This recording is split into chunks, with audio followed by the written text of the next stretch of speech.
हुदा और CEPI की interview series के एक और लाइव सेशन में आप सबको खुशामदीद। नाज़रीन, ना सिर्फ पाकिस्तान में बल्कि पूरी दुनिया में एक परसेप्शन पाया जाता है कि अगर आप खातून हैं तो खातून होने के तहत शायद आप जिंदगी की इस दौर में पीछे रह जाती हैं। A perception also exists that in a male-dominated and patriarchal social construct, it is close to impossible to shatter the glass ceiling. एक सोच ये भी पाई जाती है कि मिलिट्री सर्विसेज और पुलिस सर्विसेज जैसी सख्त जॉब के लिए शायद सिंफ नाजुक मौजू नहीं है, जहां लैंग्वेज में भी सन्स ऑफ द सॉइल और मिल्लत के बेटों जैसे ट्रोप्स आम पाए जाते हैं, वहां जब कौम की बेटियां कौम के मर्दों के शाना बशाना खड़े होकर फ्रंटलाइन सर्विसेज में हिस्सा लेती हैं तो पूरी कौम का सर फख्र से बुलंद हो जाता है। It is a matter of immense honour for CEPI कि आज हमारे साथ एक ऐसी ही कौम की बेटी मौजूद हैं। She secured 32nd position in the police services of Pakistan and got allocated in her desired group in CSS 2020. Please welcome our honorable guest, Ms. Nazir Shahzadi. Assalamu alaikum, ma'am. वालेकुम अस्सलाम। कैसी हैं आप? अल्लाह का शुक्र, आप कैसी हैं? अल्हम्दुलिल्लाह। मैम, कैसा लग रहा है आपको एलोकेशन अपनी डिजायर सिक्योर करके और 32nd पोजीशन सिक्योर करके?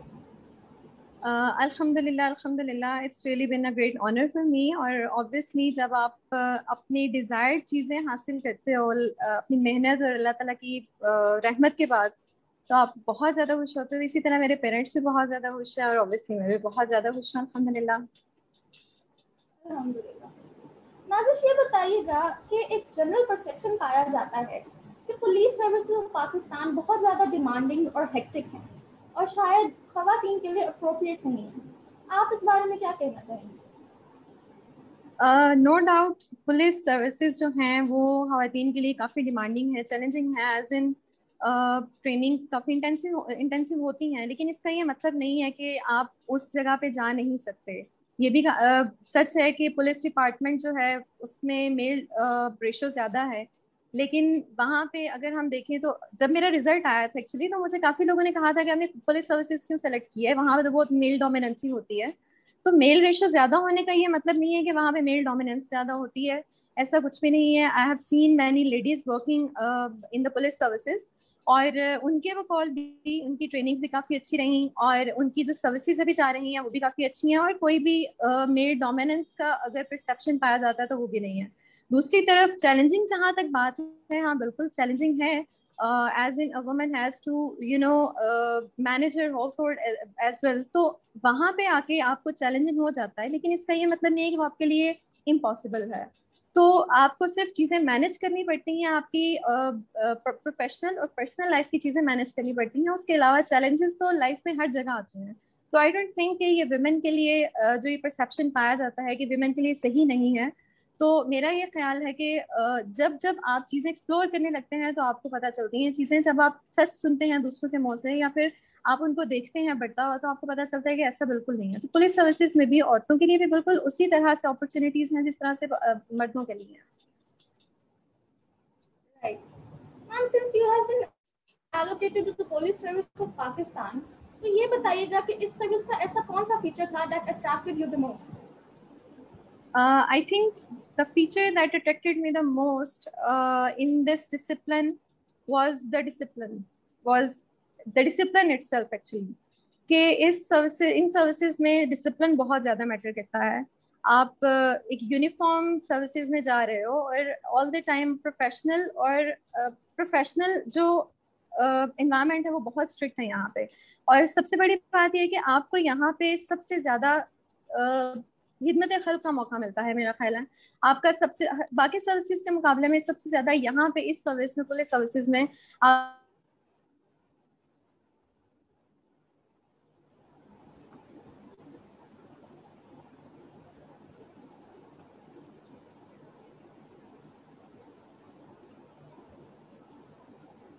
इन दिस सर्विस, और जो आपके पास मौके यहाँ पे मिलते हैं लोगों की हेल्प करने के लिए। हालांकि दुनिया में बहुत सारे ऐसे शोबे हैं जहाँ पे आप लोगों की मदद कर सकते हैं, लेकिन I think among all the services यहाँ पे आप सबसे ज्यादा लोगों के साथ जाके इंटरेक्ट कर सकते हैं और उनके प्रॉब्लम सॉल्व कर सकते हैं।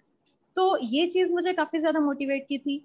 और उसके अलावा जो यहाँ का एनवायरनमेंट है, और पुलिस डिपार्टमेंट ऐसा है कि हम काफ़ी बुरी बातें भी सुनते हैं उसके उसके बारे में, लेकिन जो कि कुछ गलत भी हैं कुछ सही भी हैं, तो वहाँ पे आपकी अपनी जो सेल्फ कॉन्शियस आ जाती है। तो ये ऐसा डिपार्टमेंट है जो आपकी आखिरत संवार भी सकता है और आपकी आखिरत बिगाड़ भी सकता है। तो मेरा ख्याल है कि आप जितना लोगों की मदद करेंगे और अपना रास्ता सीधा रखेंगे, आप उतना ही इस प्रोफेशन में भी और अपनी आखिरत में भी एक्सेल करेंगे। तो यही चीज एक थी जो मुझे पुलिस सर्विसेज की तरफ अट्रैक्ट करती थी। There's no doubt about that. Ma'am हमें ये बताइए कि आपकी CSS जर्नी कैसी रही?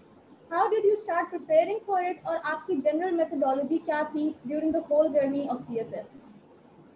Actually when I started preparing for it, तो मुझे आइडिया नहीं था what I was stepping into, to be honest.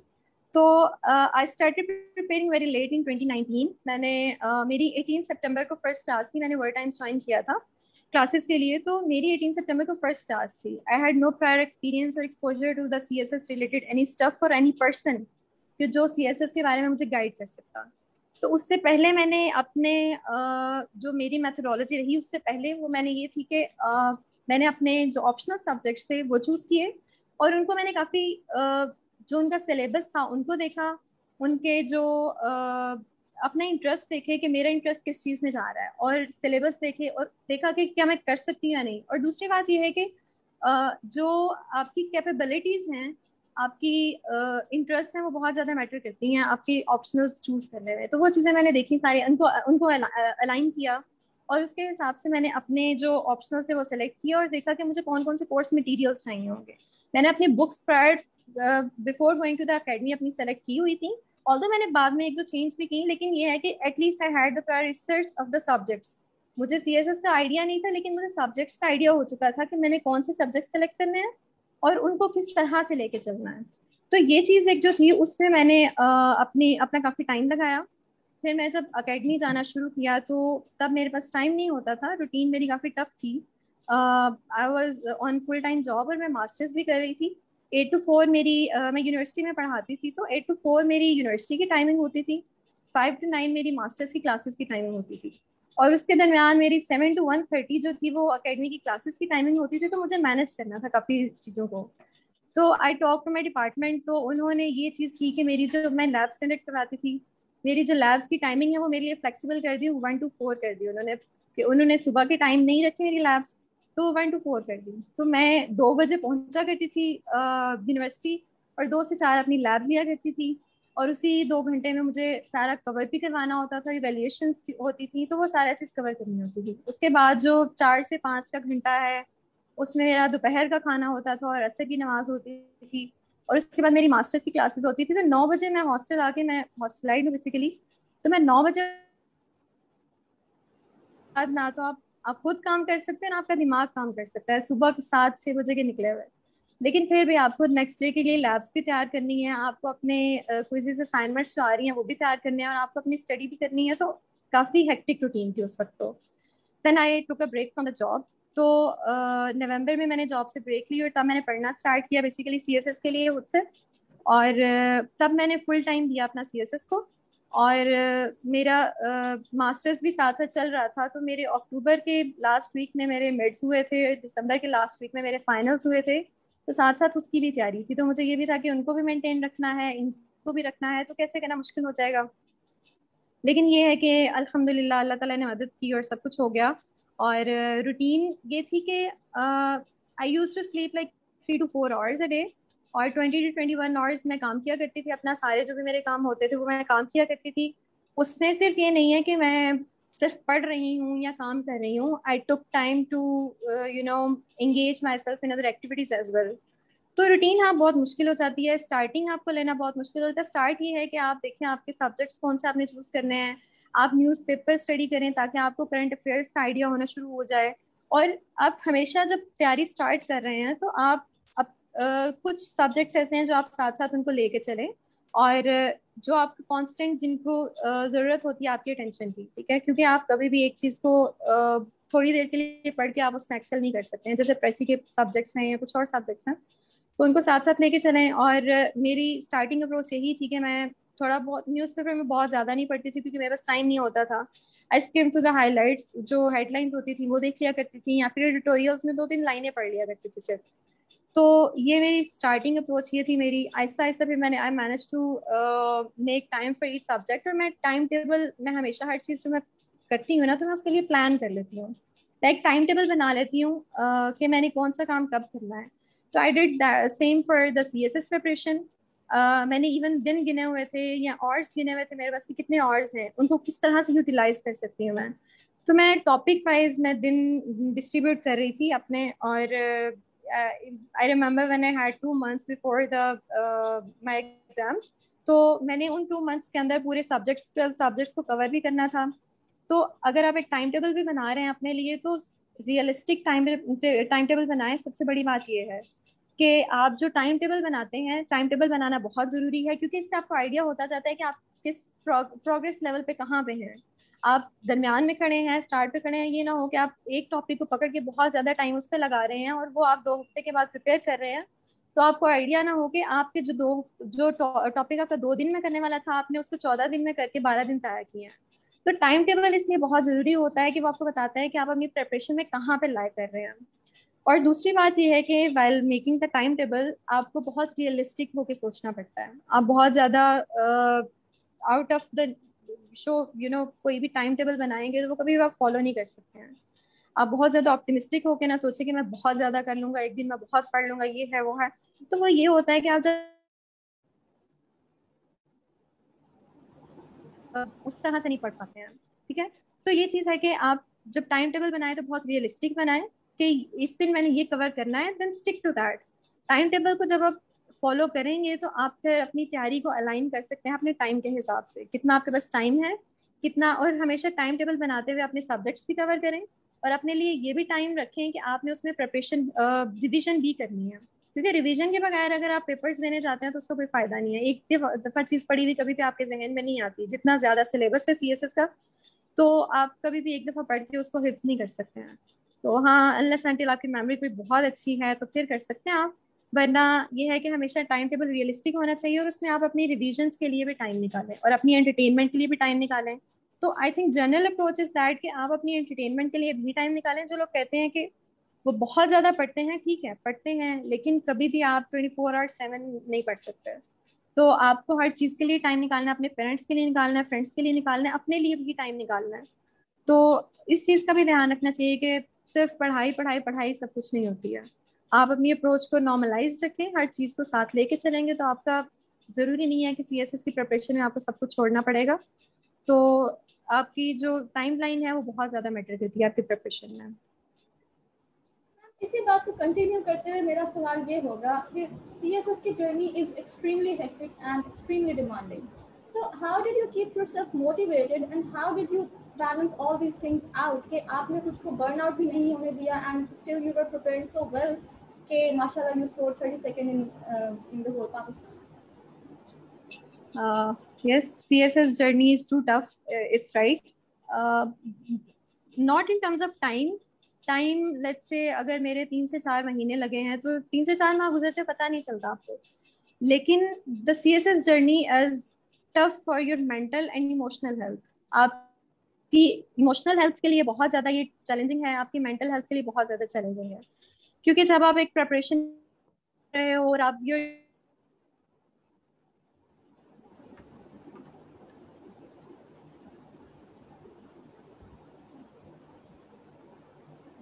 ज्यादा हाई होना है, तो फॉलोड दैट आपकी इमोशनल हेल्थ कभी डिग्रेड भी करती है और कभी बहुत ज्यादा अच्छी भी हो जाती है। लेट्स से आप मोटिवेटेड पम्प्ड हो तो आप बहुत ज्यादा पढ़ोगे, अगले दिन ऐसा होता है कि आपकी मोटिवेशन धम से करके नीचे आती है और आप फिर बिल्कुल पढ़ना छोड़ देते हो, that you can't do anything. और इस तरह के ख्यालात बहुत ज्यादा आते हैं CSS जर्नी में, क्योंकि सिलेबस बहुत ज्यादा है और आप एक टॉपिक करते हो और अगली लिस्ट देखते हो तो आपके 10,000 टॉपिक्स और पड़े होते हैं। तो आपको लगता है कि you can't do and etcetera etcetera, तो ये बहुत ज्यादा होता है। तो आपकी इमोशनल और मेंटल हेल्थ बहुत ज्यादा जरूरी है CSS जर्नी के दौरान।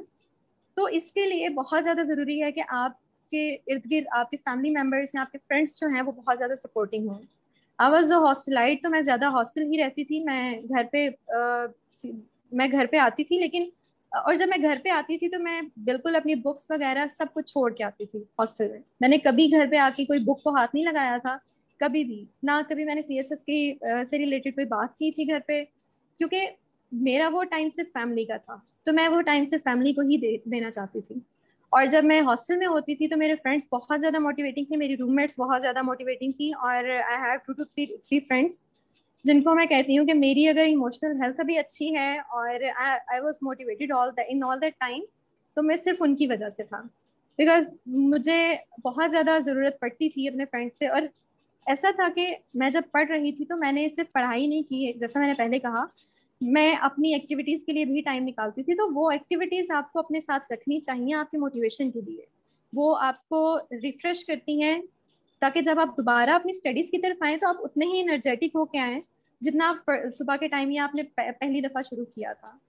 तो आपको ब्रेक्स बहुत जरूरी होती हैं। अब उन ब्रेक्स मेरा अपने फ्रेंड्स के साथ इंटरेक्शन बहुत ज्यादा है, मीटअप्स में बहुत ज्यादा होते थे। तो मेरे मीटअप्स कांस्टेंट रहे, हाँ थोड़े कम हो गए लेकिन मैंने उनको छोड़ा नहीं। उसके अलावा फिर जब मेरा जो डिनर होता था वो मेरी रूममेट्स के साथ होता था। तो जब मेरा डिनर ब्रेक होता था तो हम लोग स्टडीज की बात बिल्कुल नहीं करते थे, and we use to talk all the crap we could on that dinner table. हम लोग हर तरह की बात किया करते थे, हंसी मजाक। और ये नहीं पता होता था कि हम सीएसएस की तैयारी कर रहे हैं या फिर कोई स्टडीज की बात नहीं करता था उस वक्त। तो मैं कभी भी डिनर टेबल पे बैठ के या अपने फ्रेंड्स के दरमियान में बैठ के अपनी सीएसएस की या अपनी स्टडीज की बात नहीं करती थी। क्योंकि वो आपको जिस चीज से आप भागना चाह रहे हो या जिस चीज से आप ब्रेक लेना चाह रहे हो, आप दोबारा से उस चीज को लेके आओगे तो जाहिर है वो आपको फिर से डिमोटिवेट करना शुरू करेगा। लेकिन हाँ, अगर आपको वो चीज स्ट्रेस आउट कर रही है तो जस्ट टॉक दैट आउट। आप अपने फ्रेंड से डिस्कस करो कि ये चीज मुझे डिमोटिवेट कर रही है, ये चीज मुझे तंग कर रही है या डिस्करेज कर रही है, तो आप उनसे बात करो। हो सकता है friends friends are really very supporting. वो बहुत जरूरी है कि आपके पास गुड फ्रेंड्स हो। तो मेरी कंपनी अल्हम्दुलिल्लाह या मेरे फ्रेंड्स बहुत बहुत अच्छे रहे हैं ड्यूरिंग द होल प्रोसेस। तो मेरे बहुत कम फ्रेंड्स को पता था कि मैं सीएसएस कर रही हूँ, लेकिन जिनको पता था दे वर सो सपोर्टिंग। और ये चीज़ बहुत ज़्यादा ज़रूरी है। Even I use to play, हम लोग न्यूज़पेपर हमने रखा हुआ था, डॉन डेली आता था। तो आई यूज मैं सिर्फ एक पेज उसमें से उठाया करती थी, और वो था जो जिसपे गेम्स वगैरह होती हैं, डॉन था। तो उसमें गेम्स वगैरह जो एक्टिविटीज होती है मैं सिर्फ वो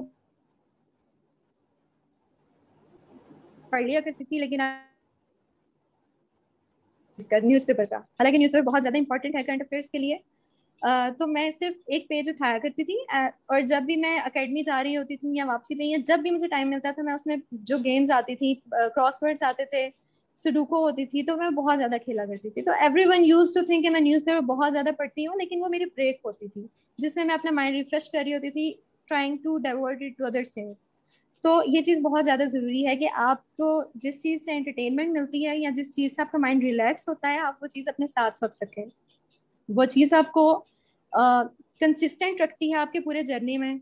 और इसके अलावा आपके जो कंपनी है, योर फ्रेंड्स, वो बहुत ज़्यादा सपोर्टिंग, आपकी फैमिली बहुत ज़्यादा सपोर्टिंग होनी चाहिए। तो ये चीज़ें बहुत ज़्यादा मैटर करती हैं, आपकी मोटिवेशन, आपकी मेंटल हेल्थ। राइट। मैम ये बताइएगा कि रिटर्न तो हो गया, but then interview is a very crucial part of the whole CSS journey. तो आपका इंटरव्यू एक्सपीरियंस कैसा गया and what was your strategy to tackle it effectively? Actually, when I saw my DMC, so I got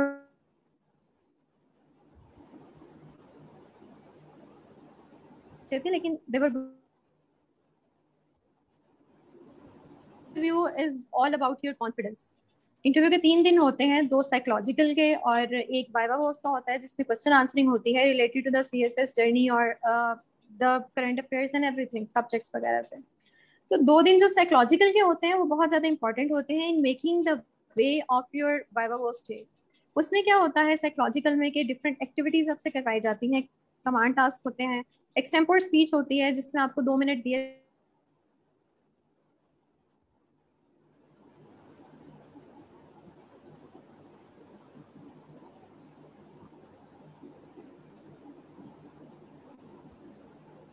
से कहते हैं कि that was my strength.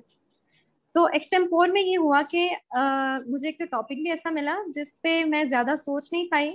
और उस वक्त मैं ये सोच रही थी कि एक्सटेम फिजिकल सॉरी साइकोलॉजिकल में आपके ना 8 लोगों का ग्रुप होता है, मेरे साथ 7 लोग और थे। तो मेरे जहन में ये था कि यार ये 7 लोग तो बिल्कुल जिन हैं, बुलाए हैं, तो ये तो I don't stand a chance in front of them. तो इस तरह के ख्यालात मेरे जहन में बहुत ज्यादा आ रहे थे। तो बहुत इंपॉर्टेंट होता है कि, और ये आते हैं हर एक के साथ होता है, लेकिन इंपॉर्टेंट ये चीज होती है कि आप उनको टैकल कैसे करते हो। तो एक्सटेम्पोर स्पीच में मेरे जहन में ये चीज़ एकदम फ्लैश की, और I stumble twice actually in the extempore speech. तो I think which I could have scored much more in my interview. तो जिसकी वजह से मेरा इंटरव्यू थोड़ा सा नीचे आ गया, लेकिन इट वेंट वेरी वेल। और इंटरव्यू में सारी चीज़ कॉन्फिडेंस की होती है। वाइवा वॉस में मेरा कॉन्फिडेंस लेवल अच्छा था, आई न्यू दैट मेरे आंसर्स बहुत अच्छे थे, लेकिन जो साइकोलॉजिकल में मेरे साथ हुआ वो मेरे साथ वाइवा में भी चला। अगर कोई कहे कि साइकोलॉजिकल इंपॉर्टेंट, यहाँ स्कोर्स उसके नहीं होते साइकोलॉजिकल के, लेकिन that makes the way of your interview the viva was day. तो इसलिए साइकोलॉजिकल बहुत ज़्यादा इंपॉर्टेंट होता है। दैट कॉन्फिडेंस इज योर की। तो कभी भी अपनी स्ट्रेंथ्स को अंडरमाइन नहीं करना, कॉन्फिडेंस रखें हमेशा अपने आप पे कि आप ये कर सकते हैं। If other people stand a chance तो you do stand a chance. आप तभी वहां तक पहुंचे हैं। If you are preparing for CSS तो you had the guts to prepare for that. तो जरूरी नहीं है कि आप, अगर दूसरे लोग अच्छे हैं और आप में कोई एक फ्लॉ है, या आपको लगता है कि आप में ये चीज कमी, इस चीज की कमी है, तो maybe you are good at other things. तो हमेशा उन चीजों को अपनी स्ट्रेंथ रखें और उनको कभी भी अंडरमाइन ना करें अपनी स्ट्रेंथ्स को, आई वुड से दैट। तो interview is all about your strategy and your confidence. आप कॉन्फिडेंस से किसी भी बात का जवाब देते हैं तो ऑब्वियसली यूजुअली ऐसा ही होता है, आप किससे बात भी कर रहे हैं तो आप गलत जवाब भी देंगे कॉन्फिडेंस के साथ तो वो मान जाएगा, ठीक है। लाइक वो मे बी क्रॉस क्वेश्चन ना करे उसको, या फिर वो उस चीज को अप्रिशिएट करे कि आपने at least you had the confidence और the guts to say that. तो इसलिए confidence is the key to the interview. Of course knowledge does matter, लेकिन आप अगर आपने सीएसएस का एग्जाम पास किया है तो आफ्टर दैट आपके पास इतना नॉलेज होता है कि आप थोड़ा बहुत बोल सको, ठीक है। लेकिन द वे यू से इट एंड द कॉन्फिडेंस, तो वो दो चीजें बहुत मैटर करती हैं। और द वे यू सेड उस पर मैं कुछ ये कहना चाहूंगी कि जिस तरह से आप अपनी बात को पुट फॉरवर्ड करते हैं, अक्सर कभी ऐसा हो जाता है साइकोलॉजिकल में या इंटरव्यू में, वो आपकी ओपिनियन पूछ लेते हैं किसी चीज के बारे में। तो आप किस तरह से उस चीज को टैकल करते हैं। लेट्स से आपसे वो, मुझसे जैसे साइकोलॉजिकल में क्वेश्चन किया गया था कि आपके फेवरेट जो रिलीजियस लीडर हैं वो कौन है। आई सेड कि मैं किसी को फेवरेट नहीं कह सकती, लेकिन आजकल जिनकी मुझे रिलीजियस जो टीचिंग्स हैं वो मुझे थोड़ी कदरें बेहतर लगती हैं, जो कुरान और हदीस का हवाला देते हैं और इस तरह से। तो मैं मौलाना तारिक जमील का मैं नाम लेना चाहूंगी। एंड इमिजिएटली ही सेड के अच्छा आप ताहिरुल कादरी के बारे में क्या ख्याल रखती हैं।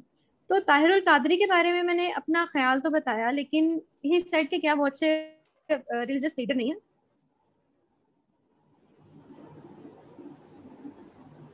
उस तरह के क्वेश्चन को कि आप उनको सही है या नहीं करती हैं, क्यों नहीं।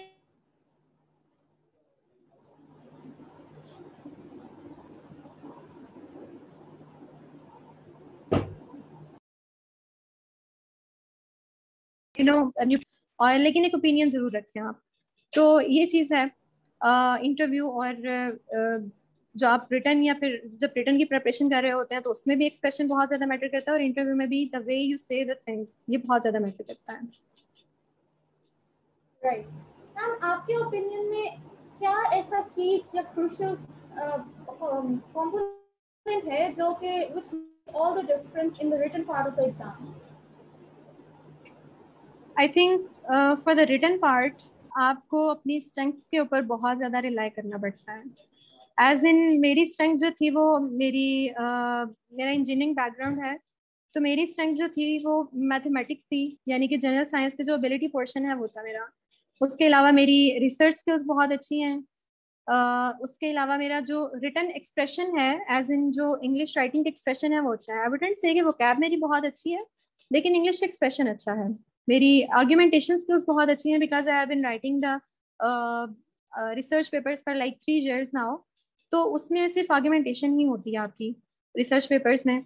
तो मेरी आर्ग्यूमेंटेशन स्किल्स बहुत अच्छी थी, मेरा एनालिसिस बहुत अच्छा था। तो ये चीज़ें जो आपकी स्ट्रेंथ्स होती हैं आपको उन पर बहुत ज़्यादा रिलाई करना पड़ता है। अब मेरे साथ ये था कि general science ability can score you highest marks, ठीक है, बहुत ज़्यादा अच्छे मार्क्स दे सकते हैं जो कि आपको बहुत ज़्यादा एज दे सकता है। तो मैंने एबिलिटी पे बहुत फोकस किया। उसके अलावा जो कंप्यूटर साइंस मेरा था, जो मेरा बैकग्राउंड भी था, मेरी कंप्यूटर इंजीनियरिंग है, तो मेरा बैकग्राउंड कंप्यूटर साइंस का था। तो आई ऑप्टेड फॉर दैट। काफी लोगों ने मुझे मना किया कि ये ना रखो, क्योंकि कंप्यूटर साइंस का जो सी एस एस में सिलेबस है, वो 12 सब्जेक्ट्स ऑफ योर डिग्री हैं। जो हम 4 साल में सब्जेक्ट्स पढ़ते हैं, वो 12 सब्जेक्ट्स हमने उठा के कंप्यूटर साइंस के अंदर दे दिया, और पूरा सेमेस्टर जो लगा के हम एक सब्जेक्ट पढ़ते हैं, उसको भी इंक्लूड, वो पूरा पूरा सिलेबस था एक एक सब्जेक्ट के अंदर CS के। तो वो कवर करना बहुत ज्यादा मुश्किल हो जाता है, और थोड़े टाइम में तो बहुत ज्यादा मुश्किल हो जाता है। तो एवरीवन टोल्ड मी कि कंप्यूटर साइंस ना रखो, क्योंकि इसके सिलेबस बहुत ज्यादा कवर नहीं कर सकोगे। तो लेकिन I opted that because I knew कि I would cover the syllabus. आपको अपनी स्ट्रेंथ्स पे यकीन होना चाहिए। तो I covered the syllabus as well. मेरे अल्हम्दुलिल्लाह मार्क्स भी उसमें अच्छे आए। और एनालिसिस पोर्शन, जैसे मैंने कहा कि मेरा बहुत अच्छा था, और रिसर्च स्किल्स मेरी अच्छी थी। तो whenever I started preparing a subject or a topic, तो मैं उस पे कोई भी रैंडम एक क्वेश्चन जैसे प्रिपेयर, अक्सर ऐसा होता है कि आपको बहुत से क्वेश्चंस प्रिपेयर्ड मिल जाते हैं इंटरनेट पे। तो मैंने कभी भी वो क्वेश्चंस नहीं देखे थे जो जिस तरह से वो उनने लिखे होते हैं। मैंने हमेशा क्या किया कि हमेशा एक टॉपिक पकड़ती थी मैं, और उसके बाद मैं उस पर रिसर्च करती थी हर डायमेंशन के हिसाब से। अगर एक टॉपिक आ गया है करंट अफेयर्स या पाक अफेयर्स का, तो वो पॉसिबली किस किस डायमेंशन में पूछा जा सकता है। फिर मैं उसके पास्ट पेपर्स देखा करती थी कि पास्ट पेपर्स में किस डायमेंशन में पूछा गया है, कौन कौन सी पॉसिबल डायमेंशन थी उसकी। मैं वो सारी देख लेती थी, और उसके हिसाब से फिर मैं उस टॉपिक को प्रिपेयर करती थी। और वाइल प्रिपेयरिंग द टॉपिक, अगर मुझे कोई नई डायमेंशन उसकी मिल गई है, तो मैं उसको भी प्रिपेयर कर लिया करती थी। और लेकिन एक चीज इसमें यह है कि जब आप डायमेंशंस ऐड करते जा रहे हो किसी भी टॉपिक में, और उनको प्रिपेयर करते जा रहे हो, तो that will disturb your time line, कि आप उस दिन के टॉपिक्स नहीं कर पा रहे हो, तो आपको उस चीज का भी ध्यान रखना है। तो आपको ये भी देखना है। तो इसके लिए क्या है कि आप हमेशा टाइम को, जो अगले टॉपिक्स हैं, लेट्स से अगर आपने 3 टॉपिक्स एक दिन में करने थे, तो अगर आप एक टॉपिक पे ज्यादा टाइम लग रहा है, तो आप 2 टॉपिक्स ऐसे चूज कर लो जो छोटे हैं, जो थोड़े टाइम में हो सके, और उन टॉपिक्स को आप अगले दिन पे भी शिफ्ट कर सकते हो। वरन आई वुड रियली, मैं क्या करती थी कि मैं अपनी टाइमलाइन पे ही स्टिक रहती थी, और जो टॉपिक्स मैंने मेंशन किए हैं मैं वही प्रिपेयर करती थी, और मैं प्रिपेयर करके उस दिन के टॉपिक्स और फिर उठती थी। तो ऐसा है कि जब आप अपनी जो स्ट्रेंथ्स हैं वो यूटिलाइज कर रहे हो, तो ऑब्वियसली आप उस चीज को यस करोगे। मेरी रिसर्च स्किल्स अच्छी थी, तो मेरे नोट्स जो अपडेटेड होते थे, काफी अच्छे अपडेटेड होते थे। मेरा एनालिसिस अच्छा था, तो मेरा जो एनालिसिस पोर्शन के क्वेश्चंस थे पूरे पेपर में या CSS के पेपर्स में, तो मेरे अच्छे थे। इसी तरह से बाकी जो रिटन एक्सप्रेशन की बात है जहां तक, तो रिटन एक्सप्रेशन बहुत ज्यादा मैटर करता है आपकी CSS प्रिपरेशन में और CSS एग्जाम्स में। अब CSS जब आप देने लगते हो, तो आपकी सिर्फ प्रिपरेशन ही मैटर नहीं करती है।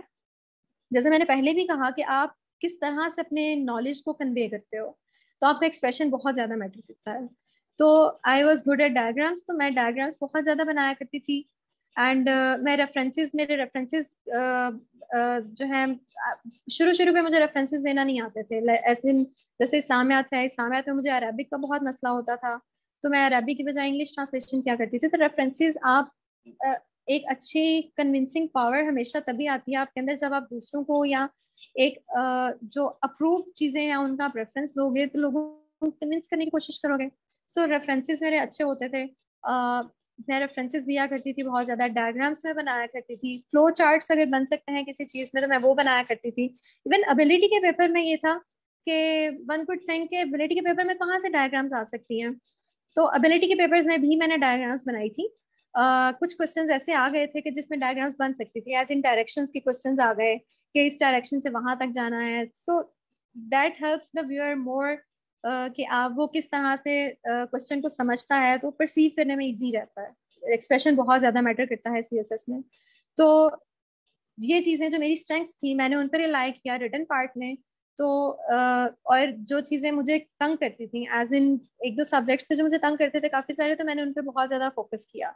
उनको मैंने प्रिपेयर करने की बहुत ज्यादा कोशिश की, और मैंने उनके लिए स्ट्रेटेजीज वो रखी जिनसे मुझे वो सब्जेक्ट्स जो है मैं अच्छी तरह से तैयार कर सकूँ। तो ये चीजें, जो छोटी छोटी चीजें बहुत ज्यादा मैटर करती हैं CSS प्रिपरेशन में भी और CSS एग्जाम्स में भी।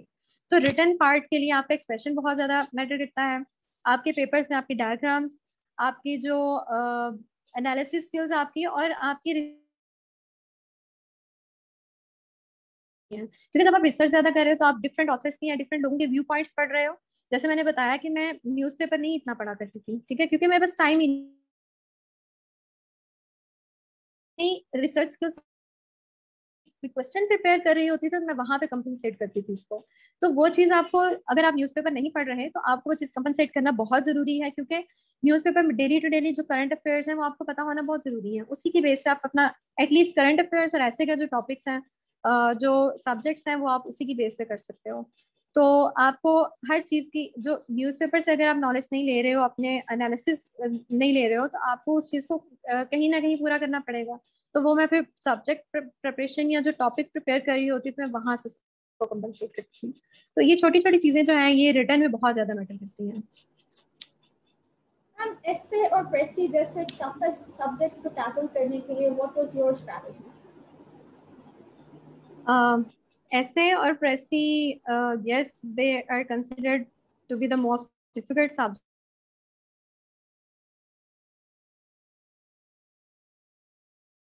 जो है ये दो चीजें आपको प्रैक्टिस से आती हैं। इवन दो सीएसएस में जब आप प्रिपरेशन कर रहे हैं आपको हर चीज प्रैक्टिस से ही आएगी। तो लेकिन ऐसे, सॉरी, प्रेसी और कॉम्पोजिशन के लिए प्रैक्टिस और उसकी इवैल्यूएशन बहुत ज्यादा जरूरी है, क्योंकि जरूरी नहीं है कि अगर आपका रिटन एक्सप्रेशन अच्छा भी है तो आपकी प्रेसी भी उसी तरह अच्छी हो या फिर कॉम्पोजिशन भी उसी तरह अच्छी हो। तो मेरी स्ट्रेटेजी क्या थी कि मैं प्रेसी भी किया करती थी और कॉम्पोजिशन की भी प्रैक्टिस किया करती थी, और I always get it checked by some other mentors. तो मैं कोशिश करती थी कि मैं जब प्रेसिंग या कॉम्पोजिशन कर रही हूँ तो मैं उसको उसमें अपना बेस्ट दूँ, जब मैं कोई भी प्रेसी लिख रही हूँ या फिर कॉम्पोजिशन कर रही हूँ। और जब मैं किसी को चेक करवाने लगती थी तो मैं ये कोशिश करती थी, और उनको हमेशा, मैं जब भी चेक करवाने जाती थी तो मैं हमेशा ये कहती थी कि इसमें मैक्सिमम जितनी गलतियां हो सकती हैं आप वो निकालें। और वो फिर गलतियां निकाला करते थे। तो दैट वाज बिकॉज कि मैं जब भी अगली दफा प्रेसी करूं या कॉम्पोजिशन करूं तो मैं उसको, उन गलतियों को मिनिमाइज कर सकूं। तो जब भी आप मेंटोर्स के पास जाते हो वो अपनी मिस्टेक्स निकालते हैं तो आप उसको फर्स्ट मत कि क्या मेरी मिस्टेक्स बहुत ज्यादा होती है। देन आई रियलाइज कि जब आप मिस्टेक्स नहीं करते हो तो आप सीखते नहीं हो। तो मिस्टेक्स करोगे, आप सीखोगे, तो practice always makes a man perfect. इसी तरह से जो सिनोनिम्स या फिर जो पेयर ऑफ वर्ड्स हैं उसमें टाइम देना पड़ता है उन चीजों को, and that too comes with करोगे तो तभी आप उसको एस कर सकते हो। आपको अगर वर्ड, एक वर्ब आ रहा है या फिर कोई नाउन आ रहा है तो उसको सिनोनिम्स को मैच करना ज्यादा इजी हो जाता है। लेकिन that too recognise that word that comes from the practice. अगर आपकी प्रैक्टिस नहीं है तो आप रिकॉग्नाइज भी नहीं कर सकते उन वर्ड्स को। जाहिर है फिर आपको रटलाइजेशन पे जाना पड़ेगा, आपको रट्टे मारने पड़ेंगे। तो मेरा रट्टा कभी भी अच्छा नहीं रहा। तो I always use to do कि मैं टेक्निक्स या में आ जाती हैं। क्या आप बता सको, देख के वर्ड को देख के बता सको कि वो वर्ड नाउन है या वो वर्ब आ रहा है या किस टाइप का वर्ड आ रहा है आप, क्योंकि हार्ड वर्क करो, आप रटे मारते रहो, एट द एंड आपको भूल जाइए कोई और वर्ड आ जाए जो आपने रटे मारे हैं उसमें से वर्ड ना आए, तो उस चीज का फायदा नहीं है। आप ऐसी स्ट्रेटेजी सीखो, ऐसी ट्रिक सीखो जो कि आपको हर ऑलराउंडर हो, जो आपको कहीं पे भी काम आ सकती हैं। तो सिनोनिम्स के हवाले से मेरी स्ट्रेटेजी ये थी कि मैं ऐसी ट्रिक्स देखा करती थी जिससे वर्ड रिकग्नाइज कर सकूं और उनको प्रॉपरली मैच कर सकूं। और उसके अलावा जब ऐसे के लिए, तो ऐसे I think is the most difficult subject in CSS, क्योंकि इसमें सिर्फ आपकी इंग्लिश नहीं चेक हो रही होती, आपका जो पूरा कॉम्प्रिहेंसिवली सीएसएस सब्जेक्ट्स में आपने सारा जो जाके करना होता है वो सब कुछ चेक हो रहा होता है। एज इन आपकी आर्गुमेंटेशन स्किल्स चेक हो रही होती हैं, आपकी रिसर्च स्किल्स चेक, आपका एनालिसिस चेक हो रहा होता है, आपका structuring of those arguments and their relation to the topic and their sequence, जिस सीक्वेंस से आप आर्ग्यूमेंटेशन कर रहे हो वो बहुत ज्यादा मैटर करता है। तो ऐसे के अंदर मेरी इंग्लिश की वोकैब जो है वो बहुत कोई अच्छी नहीं है, मेरी बहुत एवरेज सी वोकैब है। तो मैं जब क्लासेस लेती थी तो अक्सर बहुत सारे लोग कहते थे कि भाई इंग्लिश वोकैब आपकी बहुत अच्छी होनी चाहिए, and I started improving my vocab as well, लेकिन आई कुडंट डू दैट। तो मेरी बहुत एवरेज सी वोकैबलरी है मेरी इंग्लिश की।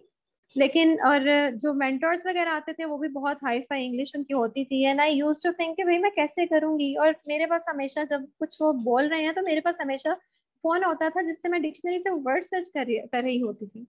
तो ऐसा है कि मेरी वोकेबलरी बहुत कोई एक्स्ट्रा ऑर्डिनरी नहीं है, बहुत एवरेज सी वोकेबलरी है मेरी। लेकिन मेरा प्लस पॉइंट क्या है कि मेरा इंग्लिश एक्सप्रेशन अच्छा है, मेरा इंग्लिश सेंटेंस स्ट्रक्चर अच्छा है, और मेरी ग्रामर अच्छी है। तो अगर ये तीन चीजें आपकी अच्छी हैं तो आप ऐसे लिख सकते हो। आई वुडेंट से कि आप अच्छा ऐसे लिख सकते हो, लेकिन आप ऐसे लिख सकते हो। अच्छा ऐसे लिखने के लिए क्या करना है आपको कि आर्गुमेंटेशन आपकी अच्छी करनी है। आपने अपनी जो एनालिसिस स्किल्स हैं, क्योंकि एसेस में एनालिसिस बहुत ज्यादा मैटर करता है, अगर आप एनालिसिस नहीं कर सकते तो आप मेरा नहीं ख्याल कैसे लिख सकते हो। और उसके अलावा आपके जो structuring and sequence of argumentation है वो बहुत ज्यादा जरूरी है, वो बहुत इंपॉर्टेंट है। और मैंने जैसे बताया कि मैंने सितंबर या नवंबर में जाके अपनी तैयारी शुरू की थी सीएसएस की, तो ऑब्वियस सी बात है कि मेरे पास सब का उन सब सब्जेक्ट्स के साथ साथ ऐसे को प्रिपेयर करने या उसको लिखने का टाइम नहीं था मेरे पास। तो what I use to do कि मैं एक टॉपिक पिक कर लेती थी, उस पर पूरी रिसर्च किया करती थी। जिस भी डायमेंशन से ऐसे पूछा जा सकता है, जिस भी डायमेंशन से पूछा जा सकता है, मैं हर डायमेंशन से उस पर रिसर्च किया करती थी, अपने नोट्स बनाया करती थी। और उसके बाद जब मैं नोट्स देखा करती थी तो उनमें से मैं पॉइंट्स को रिस्ट्रक्चर और ऑर्डर किया करती थी कि किस ऑर्डर में कौन सा पॉइंट जा सकता है रिलेटेड टू। अगर लेट्स से मैं एक टॉपिक चूज किया है मैंने, मैं उस पे पास पेपर्स पे जो ऐसे आए हैं पास पेपर्स में, मैं उनमें से कोई ऐसे पकड़ लेती थी, और उस ऐसे के हिसाब से मैं देखती थी कि मेरे जो पॉइंट्स हैं वो किस तरह से स्केड्यूल होंगे या किस तरह से ऑर्डरिंग उनकी अरेंजमेंट किस तरह से होगी। और फिर उसके बाद मैं आउटलाइंस बनाया करती थी। मैंने अपने पूरे सीएसएस प्रिपरेशन में एक भी ऐसे नहीं लिखा था। और उसकी भी एक रीजन है, मतलब रीजन यही है, पास कैसे हुआ दैट इज अ वंडर। फिर कि मैंने अगर ऐसे लिखा भी नहीं है तो पास कैसे हो गया। तो मैं आउटलाइंस बनाया करती थी, और आउटलाइंस जो है बहुत स्पेसिफिक होती थी to the topic. Generalised outlines नहीं होनी चाहिए आपकी, ताकि अगर आपका अ, एक रीडर को अगर आप दे रहे हैं ऐसे पढ़ने के लिए, तो वो सिर्फ अगर उसके पास टाइम नहीं है, he wants to skim through the outline, तो एटलीस्ट आउटलाइन से उसे बहुत अच्छा आइडिया हो जाए कि आपके पास नॉलेज है, आपके पास स्ट्रक्चरिंग पावर है कि आप किस तरह से अपने आर्ग्यूमेंट्स पुट कर रहे हो, और आपके पास कन्विंसिंग पावर है अपनी, आप अपनी कन्विंसिंग पावर को किस तरह से यूटिलाइज कर रहे हो। तो एक रीडर को एटलीस्ट वो कन्विंस करे कि आप सिर्फ आउटलाइन ही ना पढ़ो बल्कि अंदर मटेरियल भी पढ़ो। अगर आपकी आउटलाइन इतनी अच्छी है तो आपका ऐसे कितना अच्छा होगा। तो ये चीजें बहुत ज्यादा मैटर करती हैं ऐसे के अंदर। आपकी आर्गुमेंटेशन एनालिसिस, आपकी आउटलाइन का स्ट्रक्चर नहीं चाहिए कि रीडर को कंपेल करे कि मेरा ऐसे पढ़, ठीक है। तो ये चीज बहुत ज्यादा मैटर करती है। और ये जैसे मैंने कहा कि मेरे पास ऐसे लिखने का अगर टाइम नहीं था तो do not do that ever, क्योंकि मेरा पिछला 3 साल का पास्ट एक्सपीरियंस है लिखने का, एसेस लिखने का, अब रिसर्च पेपर्स लिखने का, रिसर्च प्रपोजल्स लिखने का। और आई एम इनटू रिसर्च, तो मेरा बैकग्राउंड रिसर्च है। तो मेरे पास 3 साल का प्रायर एक्सपीरियंस है उस चीज का जिसकी बेस पे मैंने ऐसे पास किया है, प्रिपेयर कर लिया या फिर आपने रिसर्च कर लिया, तो दैट डजंट इंश्योर कि आपने ऐसे भी प्रिपेयर कर लिया या आप कैसे पास हो जाएगा। तो कभी भी ये ना देखें कि उसने कितने एसेस लिखे या उसने कितने एसेस लिख के प्रैक्टिस की, तो मैंने तो एक भी ऐसे नहीं लिखा। मेरा ऐसे किस तरह एक्सपीरियंस ऑफ दैट, जो मैंने अपने फ्रीलांसिंग में करती थी, तो मैंने फ्रीलांसिंग के दौरान जो अपना एक्सपीरियंस था मेरा, मैंने उसको यूटिलाइज किया। तो कुछ लोगों के 5 एसेस लिख के पास हो जाते हैं, कुछ लोग 3 महीने लगाते हैं, तो मेरा 3 साल का एक्सपीरियंस था, ठीक है। तो इस हिसाब से मुझे 3 साल लगे अपने ऐसे प्रिपेयर करने में। तो that was the key to my essay, जो मैंने पास किया ऐसे। तो आपका ऐसे के अंदर इंपॉर्टेंट चीजें ये हैं कि आपकी वोकेबलरी बहुत अच्छी है या नहीं है। अगर आपकी है तो वो प्लस पॉइंट है आपका, लेकिन आपकी वोकेबलरी बहुत अच्छी नहीं है तो आप वो चीज आपको ऐसे में फेल नहीं, अच्छा होना चाहिए। आप अपनी बात किस तरह से क्लियरली कन्वे करते हो वो आपका अच्छा होना चाहिए। आपकी इंग्लिश ग्रामर अच्छी होनी चाहिए, और साथ साथ आपकी आर्ग्यूमेंटेशन स्किल्स, आपके एनालिसिस और आपकी जो रिसर्च स्किल्स हैं, और आप अपने आर्ग्यूमेंटेशन को किस तरह से लिखते हो, किस तरह से अरेंज करते हो, सीक्वेंस किस तरह से करते हो, वो चीज़ बहुत इंपॉर्टेंट है। तो ये चीजें ऐसे के अंदर मैटर करती हैं। ऐसे के अंदर कोई बहुत ज्यादा, यानी कि अगर आप कहो कि हर चीज लिख दी है आपने फिर भी ऐसे पास नहीं हो, तो हर चीज लिखना मैटर नहीं करता। आपने आर्ग्यूमेंट्स को सपोर्ट करना मैटर करता है, आप क्लियरली अपने आर्ग्यूमेंट्स को सपोर्ट करना मैटर करता है। और इसके लिए आपको प्रैक्टिस की जरूरत है, प्रैक्टिस के बगैर कभी भी आप आर्ग्यूमेंटेशन में अच्छे नहीं हो सकते। सीखा तो मैंने 3 साल उस पर काम किया, तो 3 साल मेरी अगर जो मेहनत है वो मेरी 3 साल है ऐसे के पीछे। तो हमेशा ऐसे को टाइम दें, ऐसे को प्रिपेयर करें। और that is really very important, क्योंकि अगर ऐसे अगर आपका फेल है तो ऑब्वियसली आप सीएसएस पास नहीं कर सकते। तो ऐसे को भी टाइम दें बाकी सबके साथ साथ। जो एस्पायरेंट्स अभी सीएसएस के लिए प्रिपेयर कर रहे हैं, what is the message that you would like to give to them, या क्या रिकमेंडेशंस हैं ऐसी जो कि आप उनको देना चाहेंगे? While preparing the CSS, I would just like to, और सबसे बड़ी बात ये है, लाइक यहाँ पे कोई मजहबी जस्ट कहने का मकसद ये है,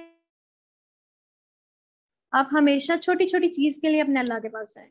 आप चाहे मेहनत कर रहे हैं, आप चाहे स्ट्रेस्ड हैं, आप चाहे खुश हैं, कोई भी चीज है, आप अपने अल्लाह ताला के पास जाएं। कभी भी वो कनेक्शन जो आपके और अल्लाह के दरमियान है उसको तोड़ने ना दें। And namaz is the bridge to that. वो आपका connection, that is the basic thing जो आपका कनेक्शन आपके अल्लाह के साथ बनाती है। हमेशा नमाज पढ़ें और अपने लिए दुआ, really really helps in comforting your emotions. कि इमोशनल और मेंटल हेल्थ को रिलीफ देने के लिए ये बहुत ज्यादा जरूरी है। आप जितना अल्लाह रहते हो। दूसरी बात ये है कि आप हमेशा कंसिस्टेंट रहें, consistency matters a lot. Preserve रहें, ठीक है। आप जितना ज्यादा रेजिस्टेंट होंगे किसी भी अनड्यू हालात के लिए, तो उतना ही ज्यादा आप सीएसएस के लिए अच्छे एस्पिरेंट रहेंगे। आप छोटी छोटी बातें, हाँ बुरी लगती हैं बातें, दिल टूटते हैं, लेकिन इसका ये मतलब नहीं है आप सब कुछ छोड़ के हिम्मत हार के बैठ जाएं। कभी भी हिम्मत ना, to place your step where, जहाँ पे आपको लगता है कि आप जा ही नहीं सकते। जब तक आप अपने अंदर ये चीज डेवलप नहीं करते तब तक आप मेरा नहीं एक्सेल कर सकते हो। और उसके अलावा बहुत इंपॉर्टेंट चीज ये है कि आप दुआएं लें। दुआएं बहुत ज्यादा मैटर करती हैं। मेरा ख्याल है कि अगर आज मैं यहाँ पे बैठी हुई हूँ तो सिर्फ दुआओं की वजह से हूँ। मेहनत एक अलग चीज है, आप मेहनत करते हो, लेकिन अल्लाह ताला आप वहां पे सिला नहीं मिल रहा तो उस चीज का कहीं और सिला मिल जाता है। तो वहां पे दुआएं आ जाती हैं कि अल्लाह ताला आप जिस चीज के लिए मेहनत कर रहे हो, आप दुआ करो कि अल्लाह ताला उस चीज का आपको वहीं पे सिला दे। तो इसका ये मतलब नहीं है कि आप ये एक्सपेक्ट करना छोड़ दो कि अल्लाह ताला आपको कहीं और सिला ना दे, ऐसी बात नहीं है। अल्लाह ताला की रहमत बहुत वसी है। आप दुआ करो, अल्लाह ताला आपको नवाजेंगे। और बड़ों की दुआएं कभी भी वेस्टेड नहीं जाती है। ये बात मैंने एक्सपीरियंस की है बहुत ज्यादा। बहुत डिफिकल्ट सिचुएशंस में जहाँ पे इम्पॉसिबल लग रहा होता है मुझे, तो वहां पे सिर्फ दुआ काम आती है। बड़ों की खिदमत करें, पेरेंट्स का करते हैं जो उनको बुरी लगती है। इवन तो हम फ्रेंड्स का बहुत ख्याल रखते हैं कि उनको कोई बात बुरी ना लगे। पेरेंट्स हमें कहते नहीं है, जताते थ्रू दैट, लेकिन पेरेंट्स हमें जताते नहीं है वो चीज, तो हम रियलाइज भी नहीं करते कि हमारे कौन से एक्ट से कौन सी बात पेरेंट्स को बुरी लग रही है। तो उस चीज का बहुत ज्यादा ख्याल रखें। पेरेंट्स की दुआएं बहुत जरूरी है, अल्लाह ताला के साथ कनेक्शन बहुत ज्यादा जरूरी है। और इन सब के बाद आपकी प्रिपरेशन आती है। आप किस तरह से प्रिपेयर कर रहे हो, आपकी स्ट्रेटेजीज तब काम आएगी जब आप हिदायत नहीं है, आप पे रहमत नहीं है, तो कभी भी स्ट्रेटेजीज काम नहीं आ सकती हैं दुनिया में। तो ये सारी चीजें एक तरफ है और सीएसएस की तैयारी एक तरफ है। तो आप सबसे पहले अल्लाह ताला को खुश रखें, अल्लाह ताला के साथ कनेक्शन रखें, उसके बाद अपनी तैयारी रखें और अपने पे भरोसा रखें कि अगर आप तैयारी कर रहे हैं तो आप फुल अपनी मेहनत कर रहे हैं। और उसके बाद अल्लाह पे यकीन रखें, अगर आप मेहनत कर रहे हैं तो अल्लाह ताला उसका सलाह देगा। तो ये चीजें बहुत ज्यादा मैटर करती हैं पूरे जर्नी में। और स्मार्ट वर्क, हार्ड वर्क हर कोई करता है, लेकिन स्मार्ट वर्क सब नहीं है। आपको हर हर स्टेप पे सीएसएस में आपको स्मार्ट वर्क की जरूरत है। आप पेपर प्रिपरेशन में, उसके बाद जिस तरह से आप उसको लेके चल रहे हैं, पेपर में अपने व्यूज किस तरह से एक्सप्रेस कर रहे हैं, उस चीज में स्मार्ट वर्क। उसके बाद इंटरव्यूज में स्मार्ट वर्क। तो स्मार्ट वर्क बहुत ज्यादा जरूरी है सीएसएस में। तो मेरा ख्याल है ये 3-4 चीजें अगर आप में हैं तो आप सिर्फ सीएसएस नहीं, आप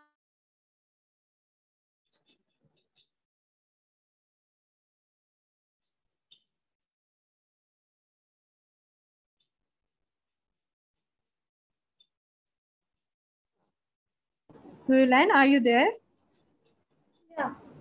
आपका ma'am connection was a bit distorted, but I like Okay, to sorry. conclude in here. No problem. Thank you so much for this enlightening session. आपसे बात करके बहुत अच्छा लगा and I am completely sure कि आज हमारे aspirants ने और students ने बहुत कुछ learn किया आपसे. And we congratulate you once again. It has been a matter of immense pleasure to host you today. और हमारी दुआ Thank है you कि so much. आमदा भी आपके जैसी टैलेंटेड और एम्पावर्ड वुमेन को हम इन सर्विसेज में देखते रहेंगे. And we wish you all the best for your future ventures.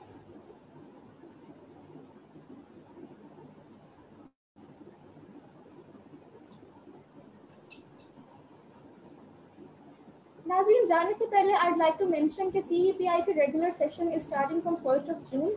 उसके साथ साथ 10th of June से और respectively 1st of June से PMS और CSS का exclusive test session is also commencing.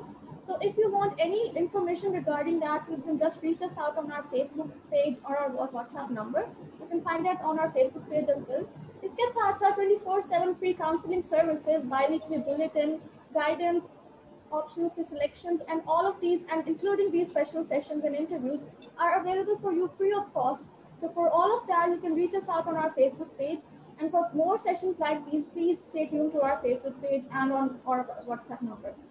Once again, ma'am, thank you so much. And with this, I'd like to conclude this session. Nazreen, thank you so much for joining us, and we hope to see you again, inshallah. And